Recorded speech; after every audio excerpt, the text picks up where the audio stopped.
Hello বন্ধুরা, তো একটি ইন্টারভিউতে বলা হলো এখানে 7 দিনের অ্যাটেন্ডেন্স তৈরি করা আছে। তো আমাদের এই 7 দিনের থেকে টোটাল প্রেজেন্টে আর অ্যাবসেন্টে বের করতে হবে। তো আমরা যদি এটা গুনি গুনি বের করি তাহলে আমাদের অনেক সময় লেগে যাবে। যেমন এখানে হচ্ছে পি হচ্ছে প্রেজেন্ট, এ হচ্ছে অ্যাবসেন্ট। যেমন 1 2 3 4, 4টি হচ্ছে পি, অর্থাৎ আমরা এখানে 4 লিখে দিলাম, আর 3টি হচ্ছে অ্যাবসেন্ট, তো এখানে আমরা 3 লিখে দিলাম। এভাবে গুনি গুনি করতে গেলে আমাদের কিন্তু অনেক সময় লেগে যাবে। তো এটা যদি আমরা ফর্মুলা ব্যবহার করে করি তাহলে কিন্তু আমাদের খুব কম সময়ে আমরা প্রেজেন্টে আর অ্যাবসেন্টে বের করতে পারবো।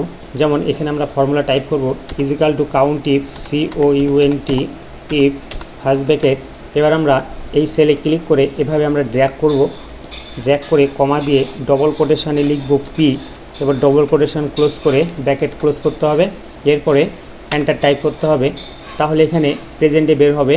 এবার এই সেলটিকে ক্লিক করে এই ফিল হ্যান্ডেলে ধরে এভাবে নিচের দিকে ড্র্যাগ করতে হবে, তাহলে সমস্ত এমপ্লয়ীদেরই কিন্তু প্রেজেন্টে বের হবে। এবার অ্যাবসেন্টে বের করতে হবে সেম একইভাবে equal count if first bracket. এবার আমাদের সেম একইভাবে এই প্রথম সেলে ক্লিক করে এভাবে আমাদের ড্র্যাগ করতে হবে, কমা দিয়ে ডবল কোটেশানে লিখতে হবে এ, ডবল কোটেশান ক্লোজ, এবার ব্র্যাকেট ক্লোজ করে এন্টার টাইপ করতে হবে, তাহলে এখানে টোটাল অ্যাবসেন্টে বের হবে। এবার এই সেলটিকে ক্লিক করে ফিল হ্যান্ডেলে ধরে এভাবে আমাদেরকে ড্র্যাগ করতে হবে, তাহলে কিন্তু সমস্ত এমপ্লয়ীদের অ্যাবসেন্টে আর প্রেজেন্টে কিন্তু বের হবে খুব সহজেই। তো ভিডিওটি ভালো লাগলে অবশ্যই একটি লাইক করবে।